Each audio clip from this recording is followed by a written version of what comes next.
It's an honor to be here. I really appreciate the invitation. This is a small group, so we will be able to exchange ideas and questions. This is a very important topic, and it's something that needs to be given to the population, and people need to know about this. And for years, we've been talking about the effects of air pollution, and most of the initial studies focused on the respiratory system. The last time I was here, I talked to the effects in the brain, which are extremely important.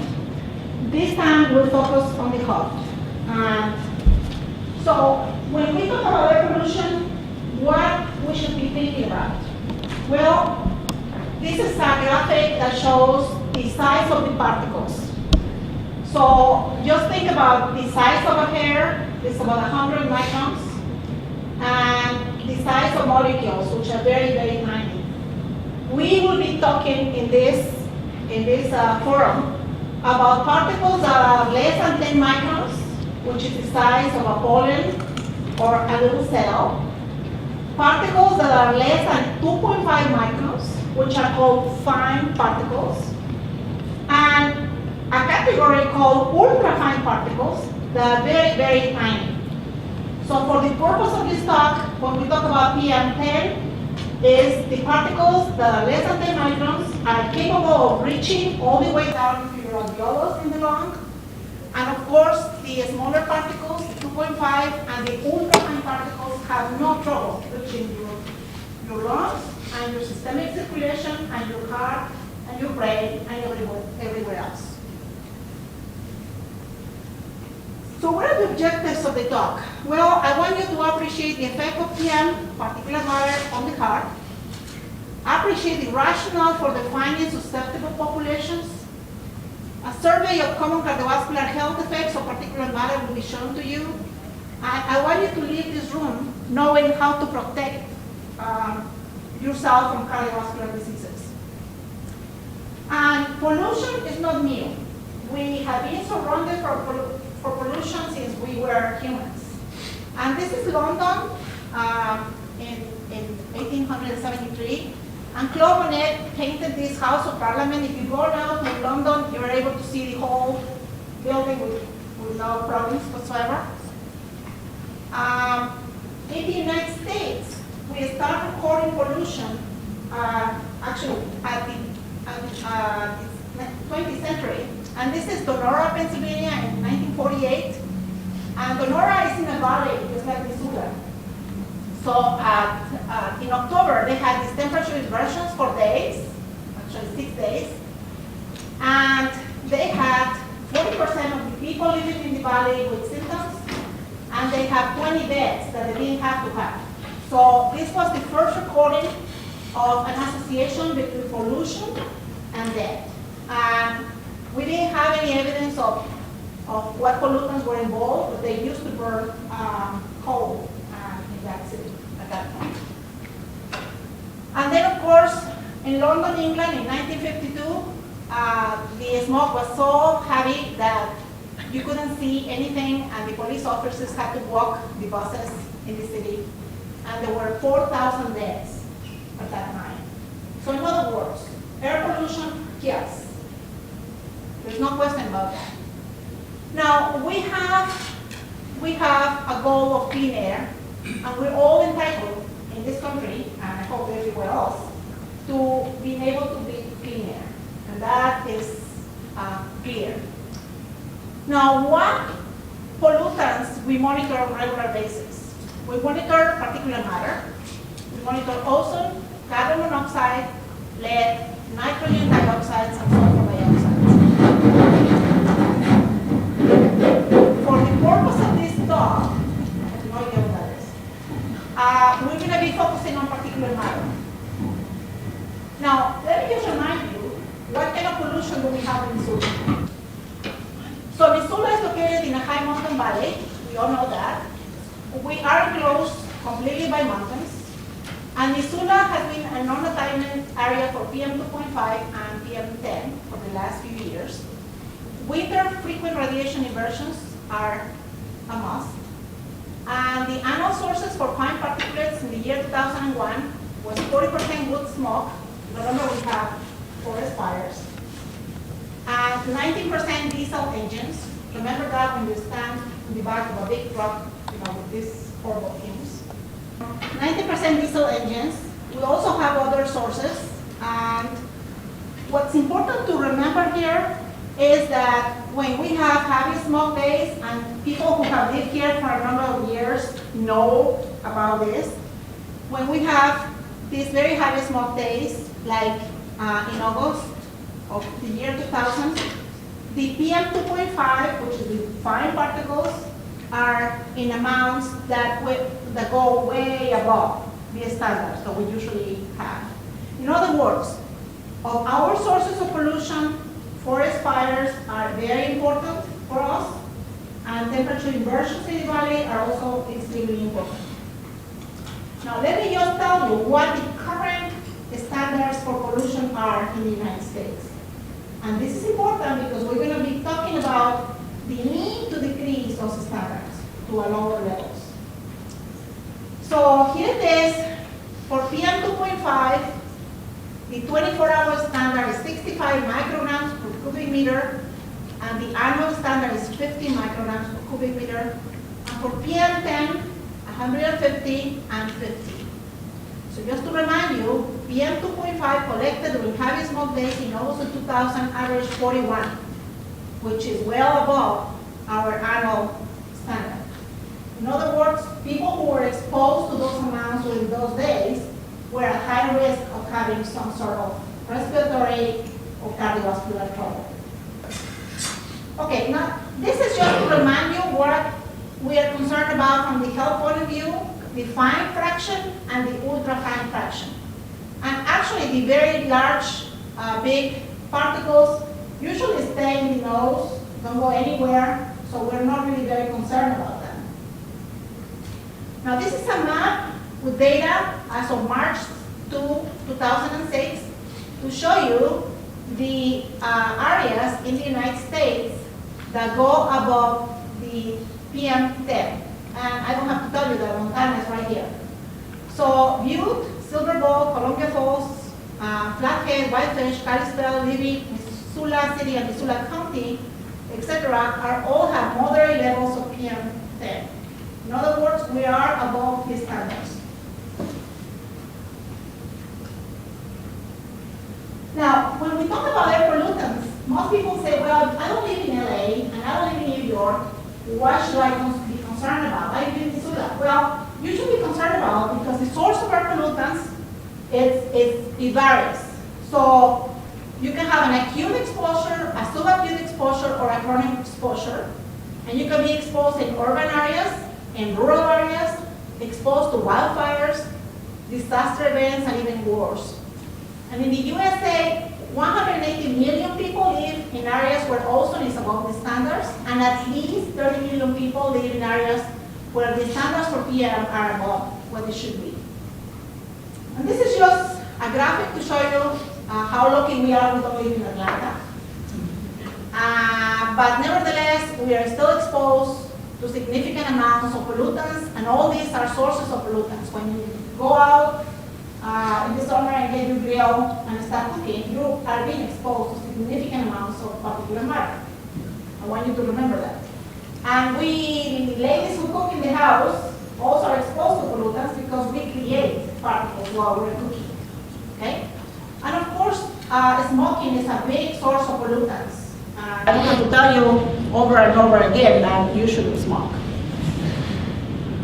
Okay, now we're going to be talking about the relationship between cardiovascular disease and air pollutants. But before we go into that, let me just remind you what cardiovascular disease causes, what kind of disease or burden causes in the world. Well, it's responsible for 30% of all deaths all over the world, not only in the United States. And interestingly enough, it kills more females than males. So watch out for that. In 2001, 16.6 million people were killed by cardiovascular diseases. If we had a virus or some sort of disaster that will kill 16.6 million people every year, that would be a state of panic. And you have to admit that. However, this is a silent killer. So people are killed every day, but people are concerned, but we don't seem to be in a state of panic. We should. 80% of all cardiovascular deaths are in low and middle income countries. So although we talk about countries like the United States having a high cardiovascular disease burden, nevertheless, also the poor countries have a significant amount of deaths due to cardiovascular disease. And this is very interesting. In the next 20 years, ischemic heart disease will increase by 48% in men and 29% in women in the United States. And the two major health hazards for cardiovascular disease are smoking and obesity. So this is very important because I don't put a gun on your head for you to smoke. And I don't put a gun in your head for you to eat hamburgers and French fries. So those two major risks for cardiovascular disease are voluntary. You do it because you want to do it. However, that's why pollution is important, because you take a deep breath with air that is polluted and it's not voluntary. You have no choice but to take that deep breath. So that's the big difference between having factors that you are in complete control of and factors you have no control over it, okay? And so tiny particles are a big risk. And we have been saying that for a number of years. And this is an article from Harvard letter.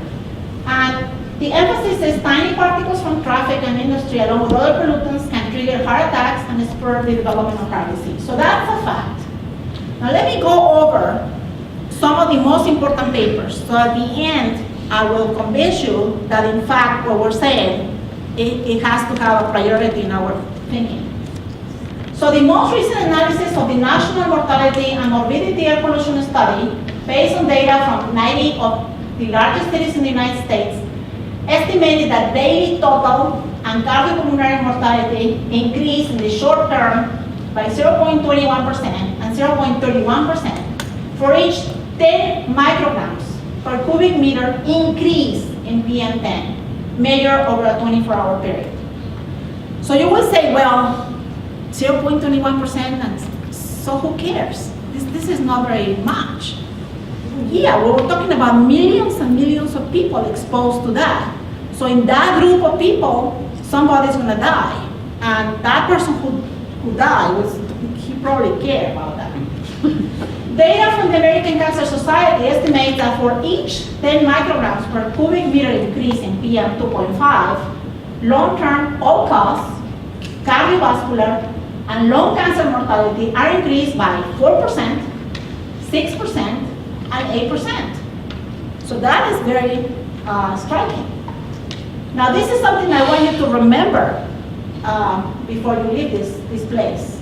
The relationship between PM 2.5 and adverse health effects is linear and without a discernible lower safe threshold. Circulation 2004. So there is no a safe level of particulate matter size 2.5, okay?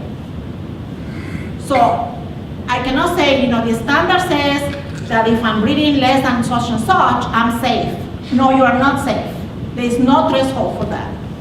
And that depends on who you are, how sick you are, how old you are, what's your environmental thing, what your genetic background is.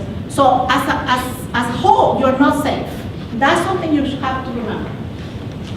So there's a robust association between PM 2.5 and overall cardiovascular mortality. And the single largest increase in risk is for ischemic heart disease, which also counts for the largest proportion of deaths.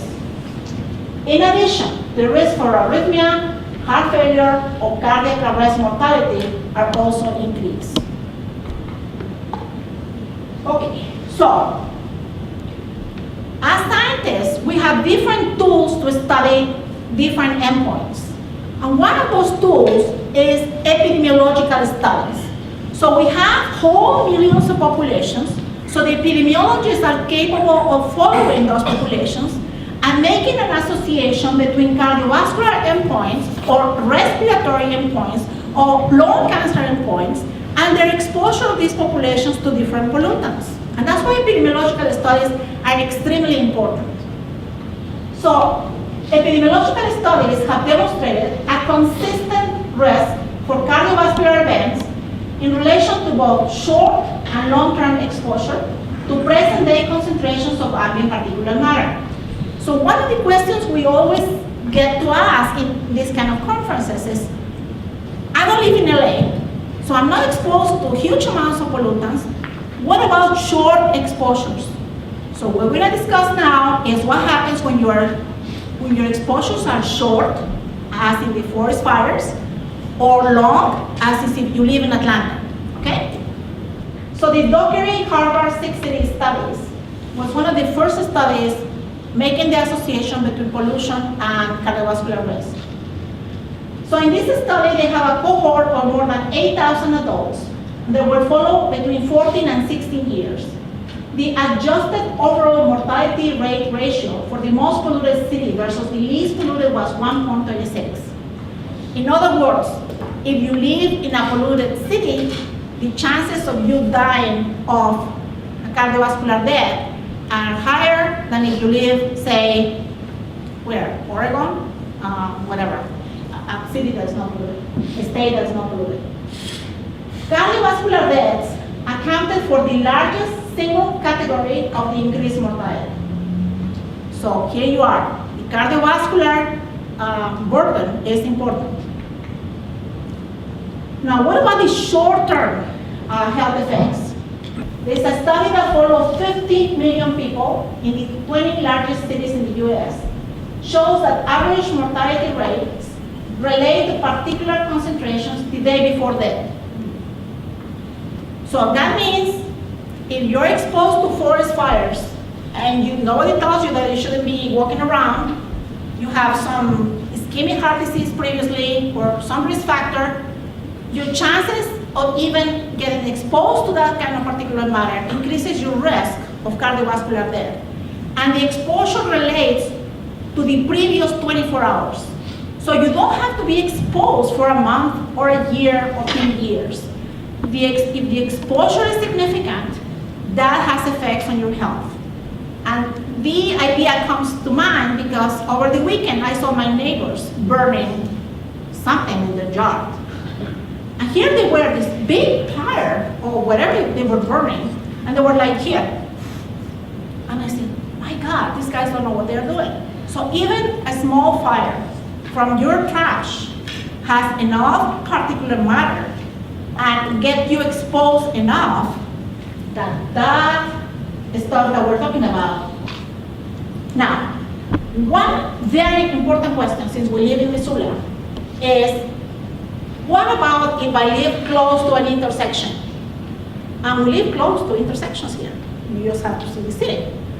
So there are several studies that show that living close to an intersection within city residential variations are a risk factor for mortality. So this study of Atlanta followed 5,000 adults for 8 years. And the exposure related to traffic pollution was more highly related to mortality than citywide background levels. So I can tell you, well, Missoula has such and such levels of pollutants. But if you live in an intersection where you have lots of cars going by, your risk is very different from somebody who lives, say, away from a highway, or away from a big intersection, or away from a big complex where there's 500 houses in 2 square miles, and there's tons and tons and tons of cars. So this is very important to evaluate what your risk is. So living near a major road is a risk factor for cardiovascular events. So this is important when you buy a house. Now, we're talking about cardiovascular events.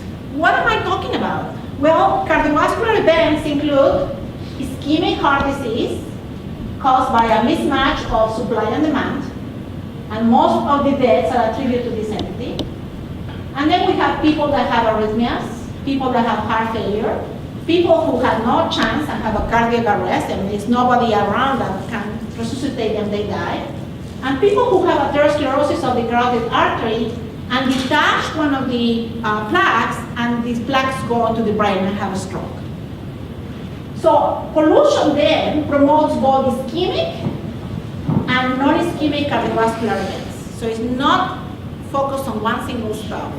Now, the other thing that's very important from the epidemiological point of view, and obviously for the clinical point of view, is what about my blood pressure? Do my blood pressure go up if I get exposed to pollutants? And the answer is yes, yes.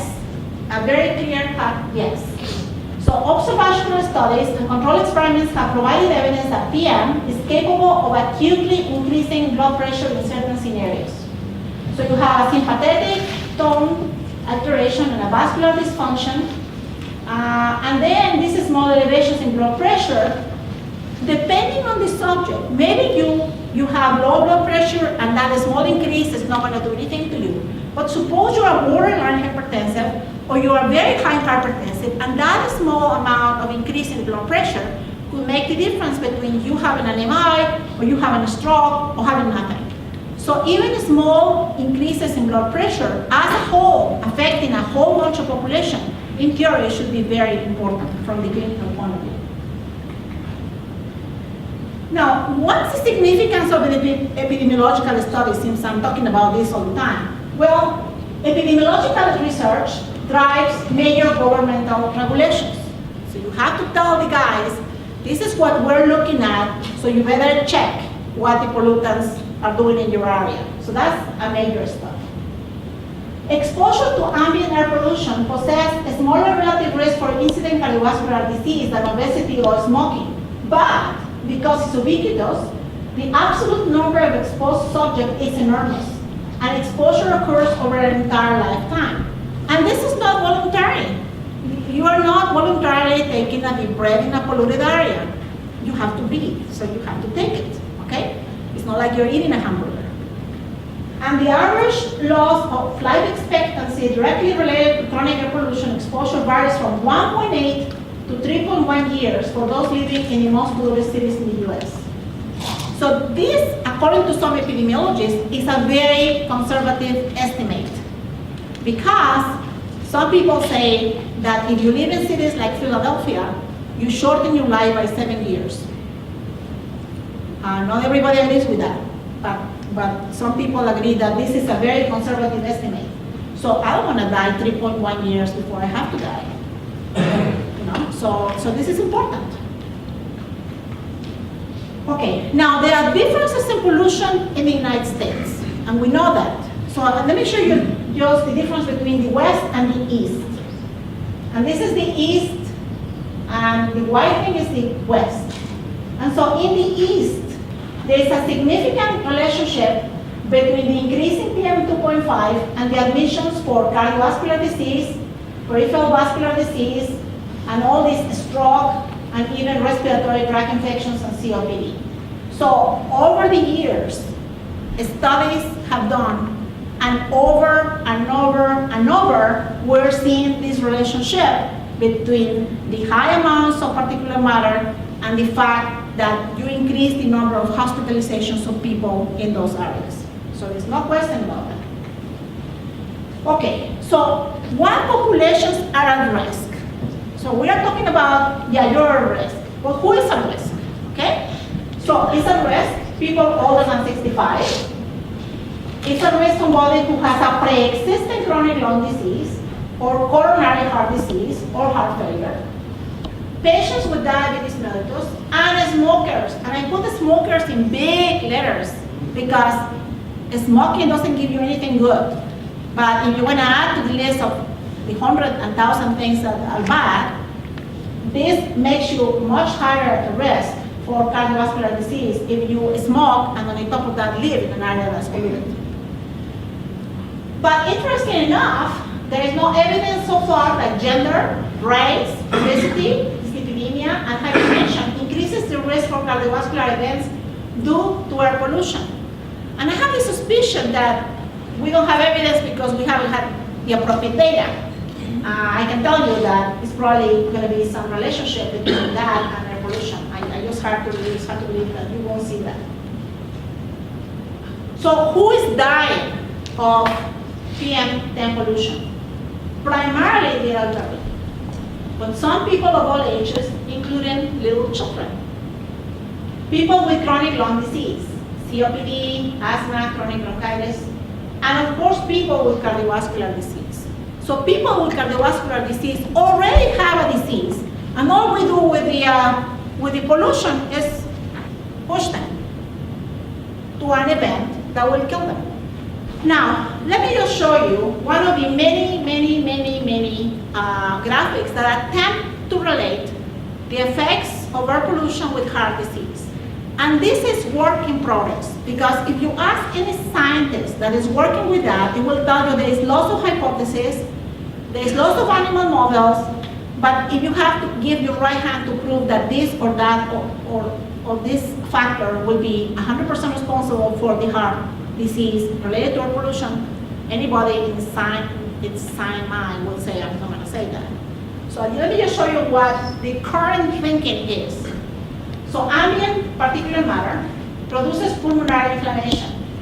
That part of the deal is clear cut. People exposed to pollution have pulmonary inflammation. Now, pulmonary inflammation can be translated to systemic inflammation if the process stays for more than a few days. And then the systemic inflammation then translates in a series of effects on leukocytes, which are the white blood cells in the blood, endothelial cells, which is endothelial dysfunction, oxidative stress, and then you have a lot of factors that alter the coagulation in your blood. So you are more prone to produce thrombosis. And the thrombosis on the top of a coronary artery that's already have occluded will have as a final event a total occlusion and a massive MI. Okay? So it's not one factor, it's probably the sum of several factors that account for the fact that the end result will be somebody with a myocardial infarction, for example. So there are also alterations in the pulmonary reflexes. The autonomic nervous system is altered, and we'll show some results from our laboratory to show that's in fact the case. There is alterations in the heart rate rhythm, and there is arrhythmias. So many people who were perfectly healthy, quote unquote, and all of a sudden they say, well, he just dropped dead. Yeah, he just dropped dead. Well, he probably had one of those ventricular arrhythmias that was not planning his schedule, there was nobody around to look at him, and he died. So you may not have an actual lesion in your heart that I as a pathologist can pick up, but you can have an arrhythmia. And I'll show you the data on the children in Mexico City to show that that's the case. Okay, so most people agree, however, that you can have direct effects on the cardiovascular system. And some people think that some of these very small particles can cross the pulmonary epithelium into the circulation and go directly to the target organs, including the brain. And other people agree that indirect effects are probably as important. And in that one, systemic inflammatory effect is very important. And that brings us to the issue of inflammation. Having systemic inflammation is a risk factor for cardiovascular disease. And that's why the cardiologists do all these kind of tests to see if you are inflamed. And if you're inflamed, they follow you and they treat you, or they put you in a category that increases your risk. And the inflammation doesn't have to be very severe. You can have gingivitis. You can have problems with your mouth, and that's enough to cause, low degree of inflammation and enough to cause a higher risk for your cardiovascular status.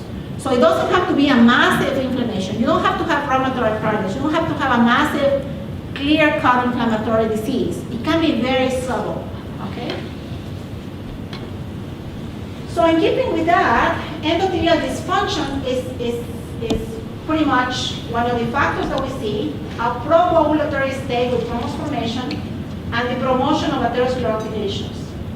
You can also have dysfunction of the autonomic nervous system, which we said before, and cardiac malfunction due to ischemic responses in the myocardium or to alter ion channel functions in myocardial cells. So any one of those could do it.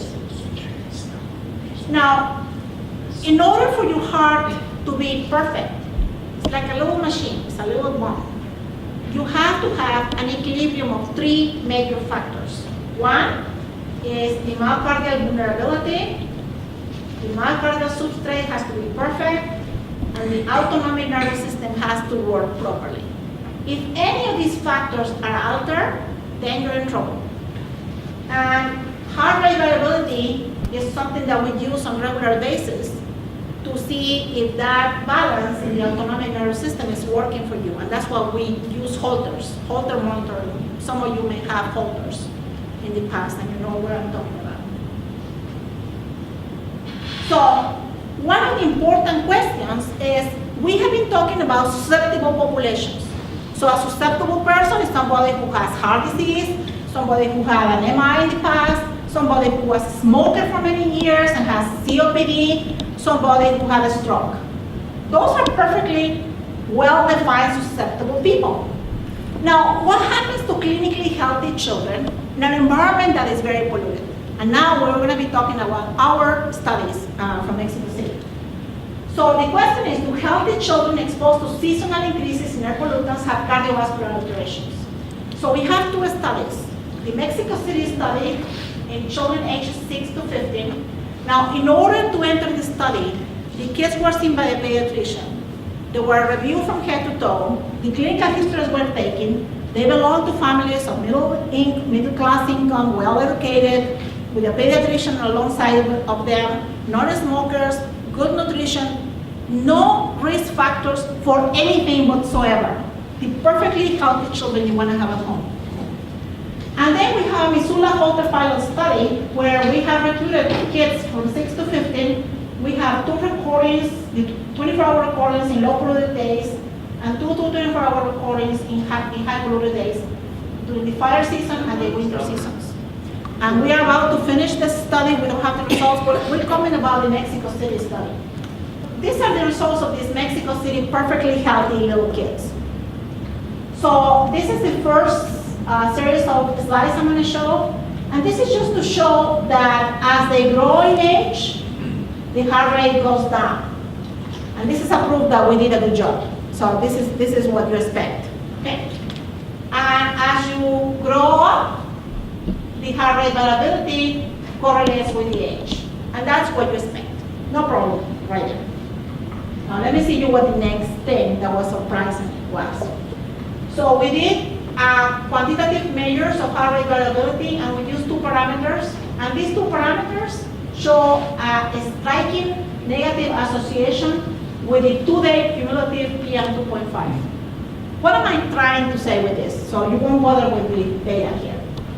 What we're trying to say is, in these children who are perfectly healthy and have no risk factors for anything, they have a severe alteration of the autonomic nervous system that is altering their heart rate variability.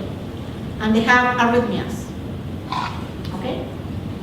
So the only pollutant that related to that was in fact PM 2.5. And PM 2.5, 24 to 48 hours before we did the Holter recording. Okay? Now, what's the significance of this? So what?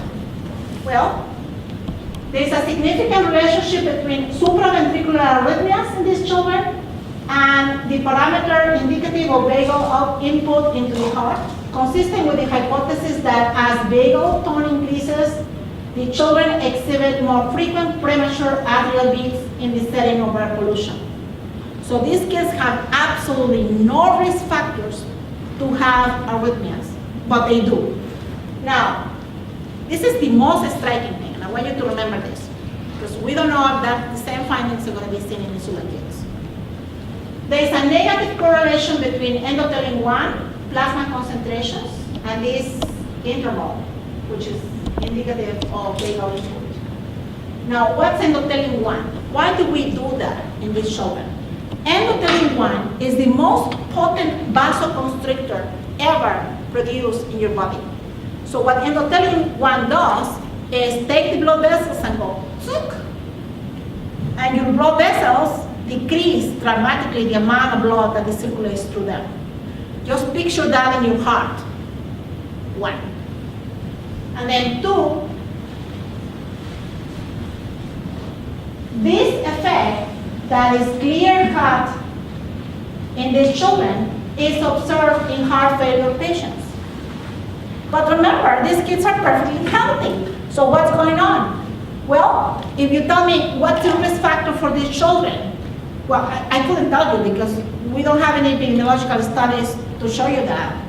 But a heart that has been vasoconstricted on permanent basis has to suffer the consequences later on. So if I had to bet something on this, I would say these kids will have a higher risk for cardiovascular disease at an earlier age than a child living in a healthy PM lower environment. And I can assure you that. Are they gonna die at age 30? Are they gonna have an arrhythmia and collapse? Well, we already seen that in Mexico City. So we know that that's happening. How many of these kids are gonna do that? We don't know. So heart rate variability analysis is a non-invasive method of assessment of the autonomic nervous system on heart function. In chronic heart failure, decreased heart rate variability, which we're seeing in these children, correlates with the progression of the disease. So what's the impact of high pollution in a perfectly clinical healthy child? You're seeing that, okay? In an environment that is, I take you, very high in air pollution. But what's the threshold for air pollution to produce these changes? How much PM 2.5 do we need to have those results? Do we need huge amounts? I tell you, in Mexico City, those kids come from an area with PM 2.5 is still within the standards of the United States. So they're not being exposed to huge amounts, okay?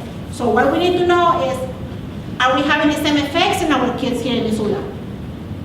So we talked about epidemiology, and we need epidemiological studies to show those effects. But we as scientists have other tools as well.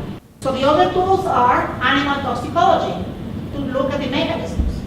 Well, the beauty of animals is basically they're all the same. You can choose all females, all the same weight, all the same strain, blah, blah, blah. But they're not humans, okay? So we do experiments where we know very well aware that we cannot 100% extrapolate what we do with animals and what happened to humans because it would be not feasible. So studies in animal models of disease. So the other thing we have is we make an animal sick. And for example, we cause the animal a coronary heart disease and then we expose it to PM and see what the effects are. So we can do a lot of manipulation with animals, but at the end, we're not rats and I'm not a mouse. So, the extrapolation has, its limitations. Nevertheless, we have to remember that in order to have a disease, you need to be a susceptible individual, and your susceptibility in humans as well as in animals depends on your genetic makeup. In the case of the rats and mice, on the species and the strain, and in case of animals and humans, on your gender. And that's why I started the talk saying, we females have a higher risk for dying of cardiovascular disease. We have smaller hearts, and I'll let Dr. Brown to discuss that because I'm not an expert on that. But it's a fact that if we have an MI, our chances of recovery are less than if you were a male. So gender is important. And so is environment. So environment, nutrition, exposures, so different kinds, infections, and so on and so on. So what the toxicological studies in animals are good for? Well, we can expose these little creatures to PM, to particulate matter, and we see exactly the same as we see in humans. We see elevated numbers of white blood cells, increased concentrations of fibrinogen, and systemic inflammation. So we have no doubt that exposure to particulate matter causes those things that we're seeing in humans. What about if we give some ultrafine particles to hamsters, for example, as in this study? Well, if you give the particles, which are perfectly,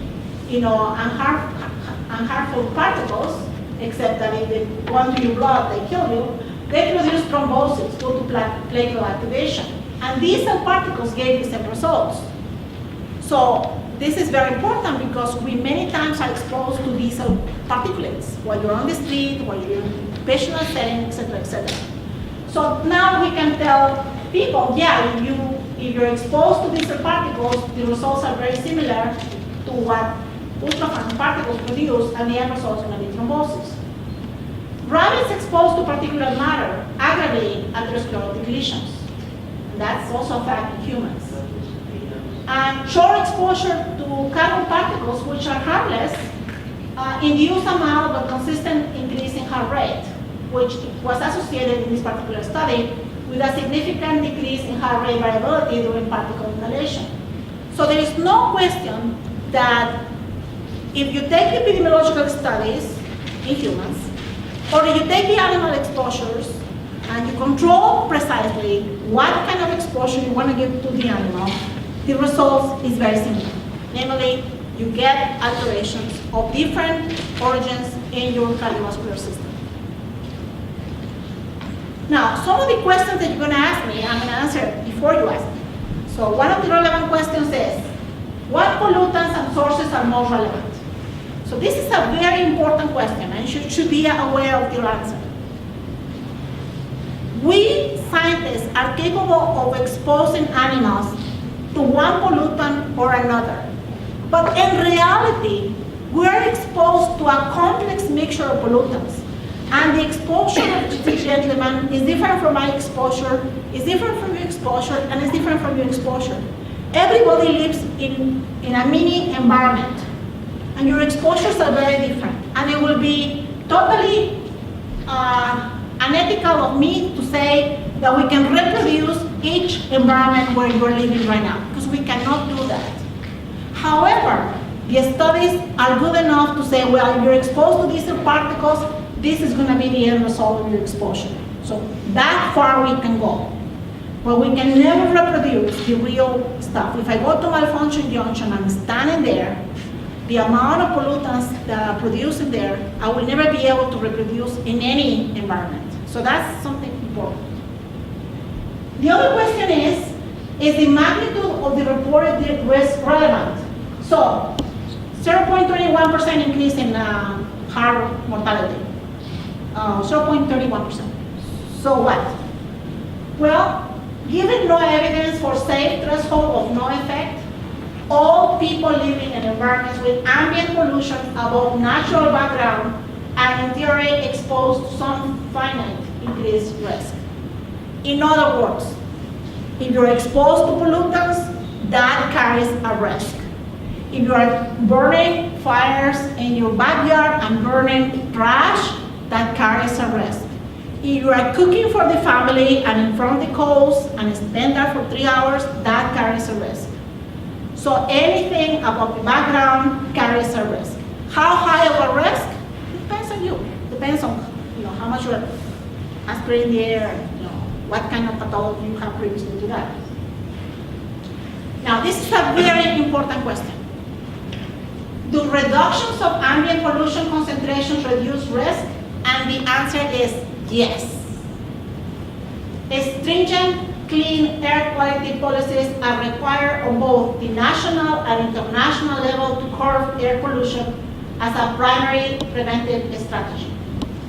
Even subtle improvements in air quality, such as the ones in Switzerland over the last 10 years, led to reductions in respiratory symptoms in children. So every tiny bit of reduction in air pollution will be in our favor. Okay? California children moving to cleaner areas improve lung growth. This is a very important paper from California. So California children living in high polluted areas that have the capability of moving to less polluted areas improve their lung growth, moving to the new cleaner area. Now this is very important. EPA suggests that attainment of the PM2.5 at the current standards in the US would reduce total mortality by 23,000 deaths per year and cardiovascular admissions by 42,000 a year.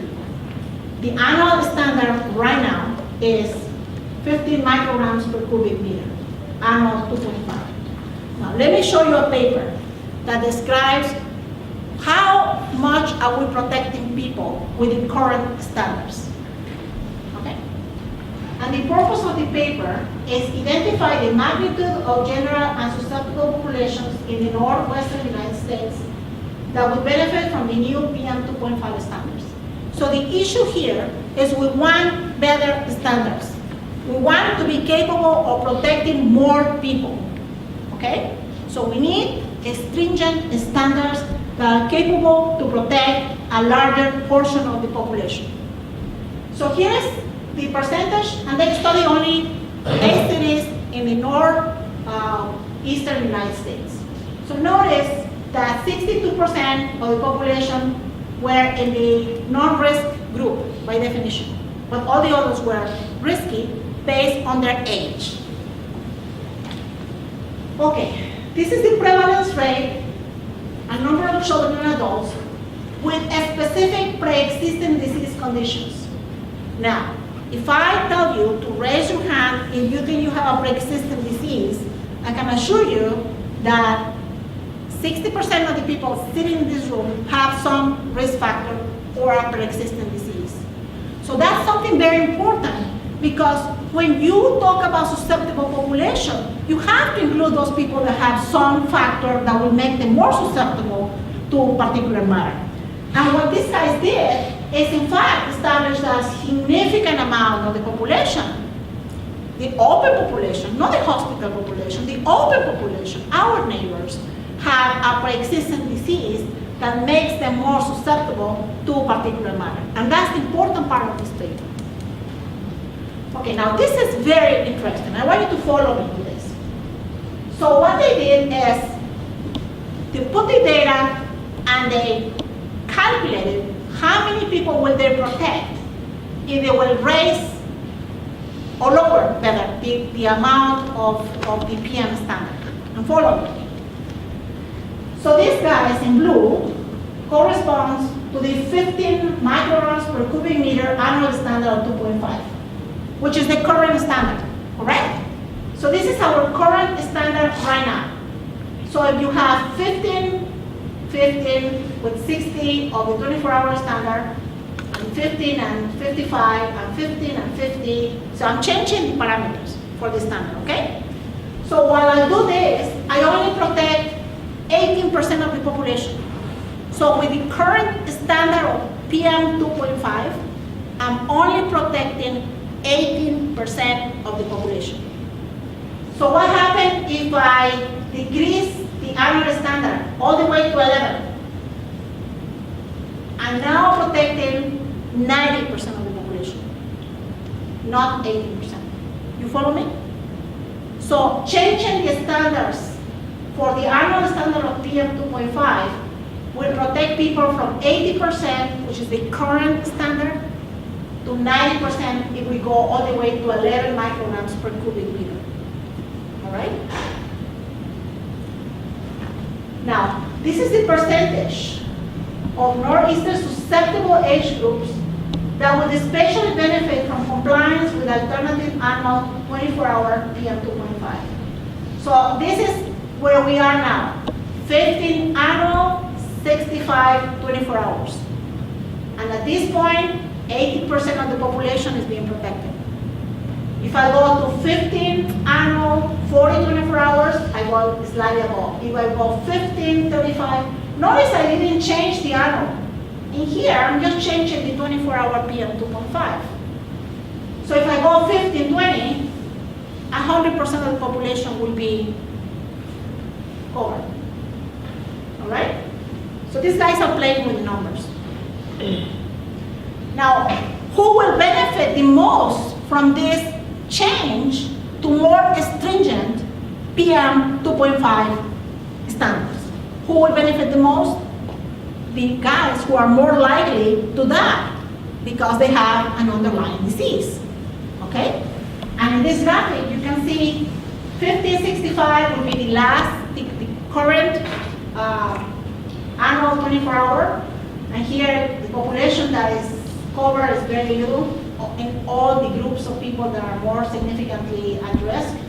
But look at this, if I have 1520, then for example, my patients with hypertension will be more protected.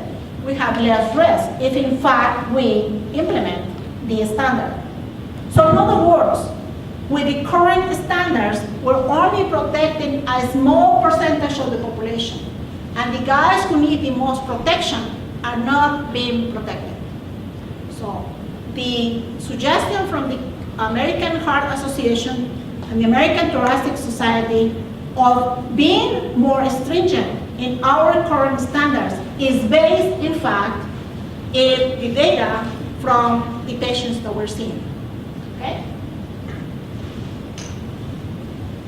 And what about children?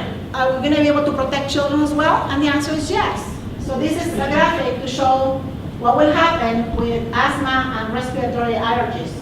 So if you go into the more stringent 24-hour standards, then you will have a protection that will benefit those kids.